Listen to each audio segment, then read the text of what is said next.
Halo para pendengar dan pemirsa Suyanto.id, dimanapun Anda berada, mudah-mudahan selalu sehat walafiat. Kita ketemu lagi dengan channel untuk berbagi pengetahuan dan belajar sepanjang hayat, Suyanto.id. Nah, kali ini kita masih berbicara persoalan assessment dan evaluasi yang membingungkan orang awam. Tapi tidak bingung ketika kita mengikuti perbincangan dengan Profesor Dr. Ali Saukah. Nah, jangan lupa klik subscribe supaya Anda selalu mendapatkan video terbaru dari Profesor Dr. Ali Saukah pada tema-tema yang kita bicarakan. Nah, kali ini adalah episode 5, masih berbicara instrumen tes dalam sebuah assessment, dan ada pertanyaan apakah dalam sebuah tes itu bisa menggabungkan patokan norma dan acuan patokan. Maksud saya criterion reference dan norms reference. Nah, kita sapa dulu. Assalamualaikum Pak Ali. Waalaikumsalam warahmatullahi wabarakatuh. Gimana kabarnya Pak Yanto? Sehat-sehat ya? Alhamdulillah baik, sehat walafiat Pak Ali. Ya. Ini masih waktunya subuh ini. Ya, ini masih segar. Jadi inspirasi, aspirasi bermunculan dan hidayah Allah juga bertebaran pada waktu seperti ini. Nah, gimana Pak Ali? Ini ada pertanyaan para pemirsa yang apakah tes dalam satu kesempatan bisa menggabungkan criterion dan norm reference?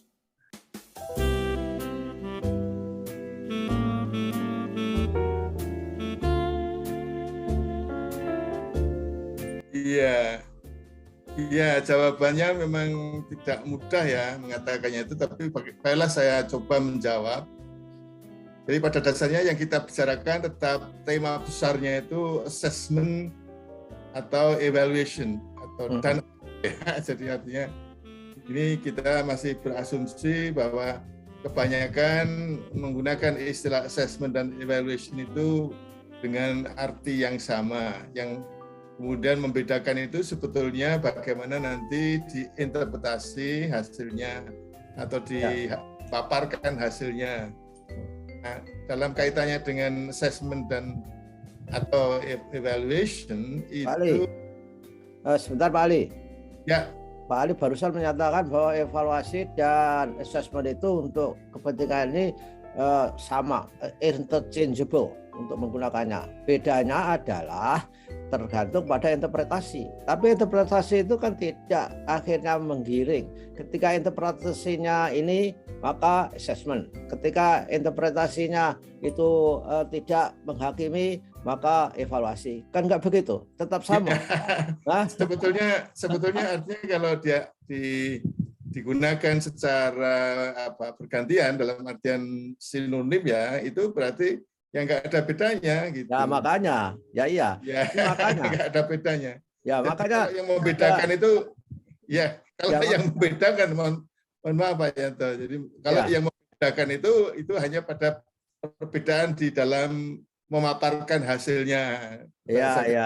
Jadi artinya enggak, maksud saya supaya enggak bingung. Pokoknya evaluasi atau assessment itu sama gitu. Yang beda untuk apa itu digunakan dan bagaimana menginterpretasi kan gitu. Ya kan? Iya. Ya, oke. Nah, ini fokusnya sebetulnya masih tetap tentang tes ya sebagai instrumen. Ya, tes instrumen untuk mengumpulkan informasi atau data yang kemudian diolah untuk menghasilkan keputusan. Ya, menghasilkan keputusan yang kemudian keputusan itu menggunakan acuan yang bisa berbeda.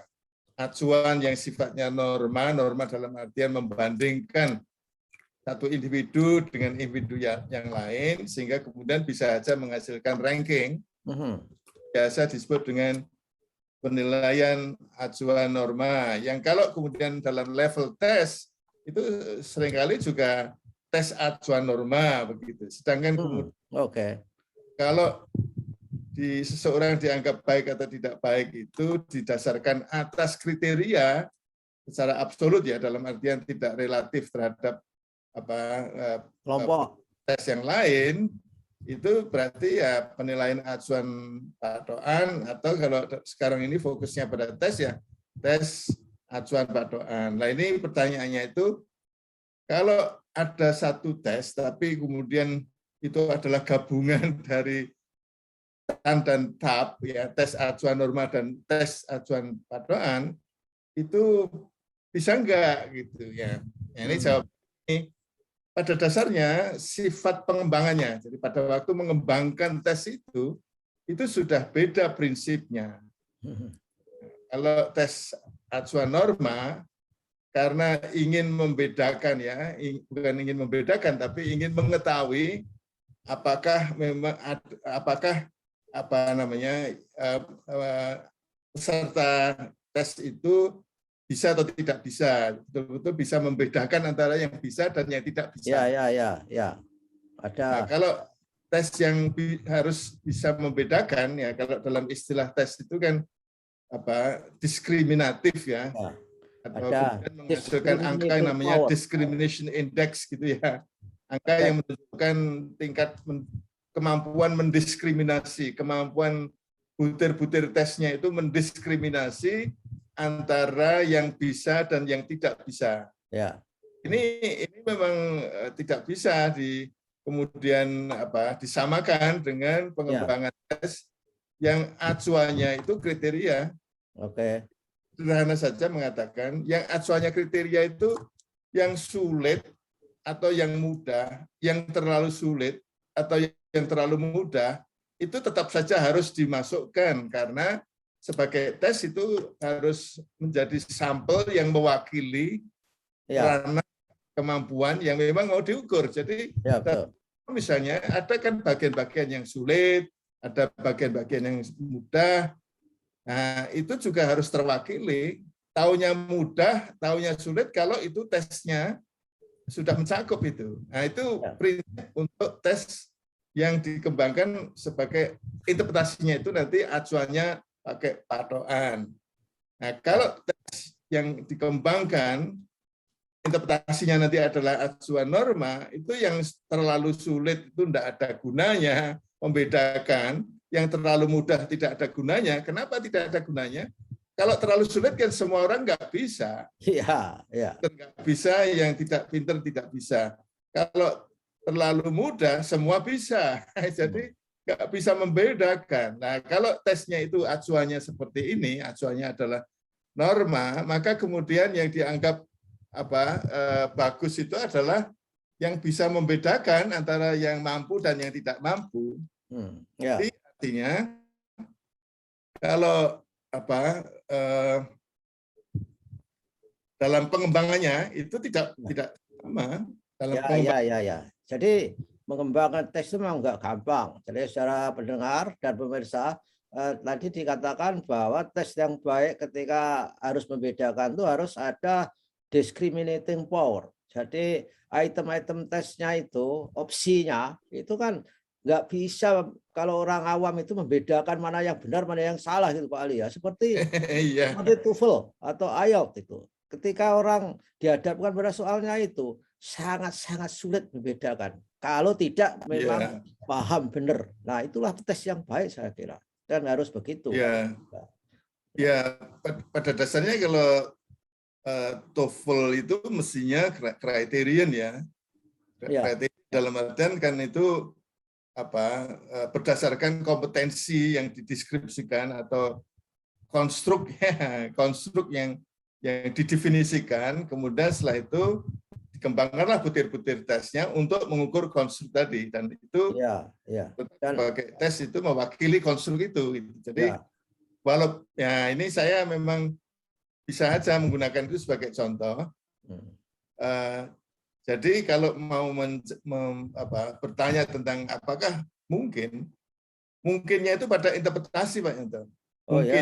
Mungkin kan bagaimana tes acuan norma dengan tes acuan patokan itu berada pada satu tes yang sama. Berada pada satu tes yang sama. Jadi begitu kemudian mau diinterpretasikan itu bisa menurut saya. Pertama tentu kekuatan untuk mendiskriminasi sudah dianu dulu ya. Kekuatan untuk mendiskriminasi itu sebagai tes acuan norma sudah melalui yang namanya item analysis gitu ya, analisis butir tes. Ya. Yang terlalu mudah sudah dibuang, yang terlalu sulit sudah dibuang. Kemudian juga tingkat kesulitannya ada di tengah-tengah gitu.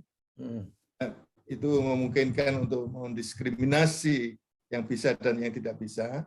Tapi kemudian skornya itu, ya, skor yang dihasilkan itu berupa angka-angka itu, kemudian ya dikonversi menjadi tes skor standar.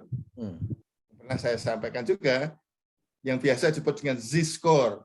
Z-score ini diperlukan untuk mengetahui bagaimana posisinya di dalam satu distribusi normal. Ya. Nah, dalam satu distribusi normal ini kan mengeluarkan persentile gitu ya, skor yang menunjukkan posisinya di mana. Dalam satu kelompok itu selalu 100% gitu ya. Angka 100 lah gitu ya.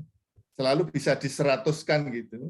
Sehingga dia itu nanti dalam ya konversinya ini kan rumusnya mudah saja Pak untuk mengkonversi dari skor mentah menjadi skor standar yang namanya Z-score itu. Z-score ya.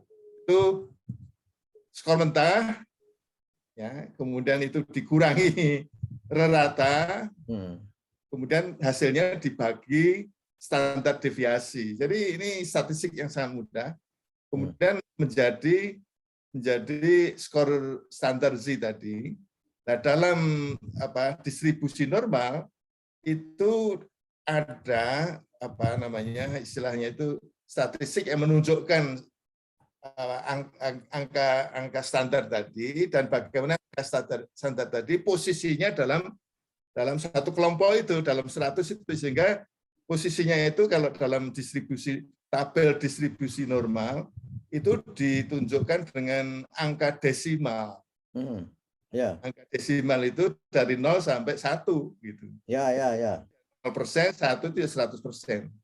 Kalau persentalnya itu katakanlah 75 misalnya, maka kemudian ya dia itu ada di posisi 25% terbaik. Terbaik ya, oke. Di bawahnya itu masih ada peserta tes di bawahnya 75%. Jadi kalau misalnya yang mengikuti tes itu 100, dia angka persentalnya itu 75, dia harus bangga karena lebih bagus daripada 75% peserta tes lainnya. Nah, ini interpretasi yang menggunakan acuan norma. Di skor apapun tetap bisa dikonversi, skor mentah apapun, walaupun tesnya semula didesain untuk menggunakan acuan patokan misalnya, ya. Jadi artinya itu bisa dikonversi menjadi perpatokan norma. Kalau dari awalnya dikonversi dari awalnya dikembangkan sebagai tes acuan norma, ya kemudian mendeskripsikan kompetensi yang dimiliki itu bisa juga, karena kan tentu kalau yang acuan norma itu kan mesti ada konstruknya Pak Yanto. Ya. Walaupun konstruknya ini tidak semuanya terwakili Pak Yanto. Kalau untuk acuan norma itu kan tidak semua komponen di konstruk itu terwakili, karena yang kemudian terlalu mudah itu dibuang, yang terlalu sulit itu dibuang untuk memaksimalkan tes yang memang diinterpretasikan menggunakan acuan norma. Dan ini memang penting untuk kepentingan tertentu. Yang paling mudah disebut adalah pada waktu seleksi masuk perguruan tinggi. Ya. Kalau perguruan tinggi yang bereputasi kan pesertanya kan banyak sekali Pak Yanto. Ya betul. Nah Pak Ali, untuk melihat tingkat kesulitan itu, saya lupa simbolnya apa itu, Pi ya? Ya. itu apa namanya, simbolnya P, bisa juga P, ya. Yang penting istilahnya itu apa, memang perlu dipahami dengan baik ya, karena kalau dalam bahasa Inggris kan level of difficulty. Ya. Oke. Nah, Tapi kan, angkanya itu menunjukkan level of facility. level of difficulties. Jadi Ya, level of semakin difficulty. ya Jadi kalau misalnya semakin besar angkanya itu semakin mudah, ya kan? ya, ya. Itu yang harus hati-hati interpretasinya. Nah, kembali, Pak Ali, mengapa kita membuat Z-score itu skor yang standar itu untuk menghindari berbagai bentuk measurement, berbagai bentuk values of measurement. Misalkan satu dalam bentuk rupiah, satu dalam bentuk ukuran yang lain. Ya, Gitu, betul. Pak. Ya. Betul begini Pak, ya betul Pak, itu poin yang bagus ya, yang perlu saya sampaikan, bahwa pada dasarnya mengkonversi skor mentah ke dalam skor yang standar tadi Z itu untuk kemudian bisa membanding-bandingkan kemampuan atau sebenarnya posisi seseorang dianggap bagus atau tidak bagus dalam kelompoknya. Tak peduli yang dites itu sama atau tidak sama. Jadi tes yang sama jelas ya. Jadi misalnya kalau dulu ada ujian nasional itu walaupun ya dimanapun dia berada itu bisa tetap dibanding-bandingkan kalau kemudian norma yang digunakan, kelompok yang digunakan itu sama. Dalam artian ada kelompok nasional, ada kelompok regional, ada kelompok wilayah, ada kelompok kota gitu, ada kelompok sekolah gitu. Tetapi sebetulnya, jadi kalau misalnya mata pelajarannya beda, misalnya ada matematika, ada bahasa Inggris, itu bisa dibandingkan juga. Seseorang itu dalam matematika posisinya itu di mana dia di kelasnya, dan kemudian bisa dibandingkan dengan posisinya kalau dia di matematika, di mata pelajaran yang lain. Gunanya mengkonversi skor mentah ke skor standar. Artinya standar itu artinya adalah supaya skornya itu nilai atau ya nilai atau skor itu comparable, apple to apple. Begitu nggak Pak? Ya betul. Nah, jadi tapi dalam kelompoknya. Jadi kalau kelompoknya itu misalnya satu kelas ya, satu kelas itu setiap anak yang ada dalam satu kelas itu mengikuti 2 tes dari 2 mata pelajaran, matematika dan bahasa Inggris misalnya, maka seseorang yang sama itu bisa saja dibandingkan dengan seseorang yang lain, apakah kemudian kemampuan matematikanya, kemampuan bahasa Inggrisnya itu lebih bagus atau tidak gitu. Jadi kan gitu. Kalau itu kan akhirnya menjadi norm reference karena dia membandingkan. Ya, betul, kan? Menjadi norm reference. Ya. Menjadi norm reference, tetapi sekali lagi kalau tadi itu pertanyaannya bagaimana bisa digabungkan, ya tentu untuk criterion reference atau tes yang menggunakan acuan patokan itu kemudian melihat butir-butir yang dimasukkan dalam tes itu mengukur apa, dia bisa atau tidak, sehingga kemudian apakah dia menguasai kompetensi yang ditetapkan atau tidak, itu dilihatnya skor-skor yang diperoleh itu merujuk pada butir-butir yang mana yang mengukur apa gitu. Ya, oke Pak Ali. Untuk concluding remark, bukan concluding remark, artinya untuk kesimpulan dalam pertemuan kita ini, penggabungan norm reference dan criterion reference itu bukan berarti bahwa soalnya itu satu norm, kemudian 2 criterion, tapi terletak pada penafsiran terhadap hasil tes itu, gitu kan? Ya, tapi itu kan sebetulnya ingin memanfaatkan ya, ingin memanfaatkan tes yang semula dikembangkan menggunakan acuan norma, tapi bisa juga diinterpretasi dengan acuan patokan. Sebaliknya juga bisa begitu. Tes semula dikembangkan berdasarkan acuan patokan, kemudian akan ditafsirkan dengan menggunakan acuan norma. Idealnya Pak Yanto, beda-beda. Idealnya itu untuk bisa maksimal sebagai tes menggunakan acuan norma, itu harus dibedakan idealnya. Karena kalau kriterian itu harus menguasai lulus tidak lulus kan begitu. Kalau norma tadi kan membandingkan itu, saya kira. Betul Pak Yanto. Satu contoh ini terakhir ya, satu contoh. Kalau dalam bidang ekstrimnya itu dalam bidang kedokteran, yang Pak Yanto tahu itu bludak ya peminatnya itu. Yang diterima hanya 50, yang melamar ribuan gitu. Itu harus dikembangkan tes seleksinya itu menggunakan acuan norma. Yang dicari adalah yang 50 terbaik. Pada waktu kemudian mereka itu dinyatakan lulus sebagai dokter yang bisa melakukan operasi dan seterusnya, tidak boleh menggunakan acuan norma. Pengembangan tesnya harus menggunakan acuan patokan, karena patokannya itu ya kemampuan bagaimana mereka melakukan operasi, pemahaman tentang bagaimana liku-liku tentang kesehatan. Nah ini tidak bisa. Ya jadi sekali lagi yang tadi saya katakan, idealnya itu ya beda-beda. Gitu.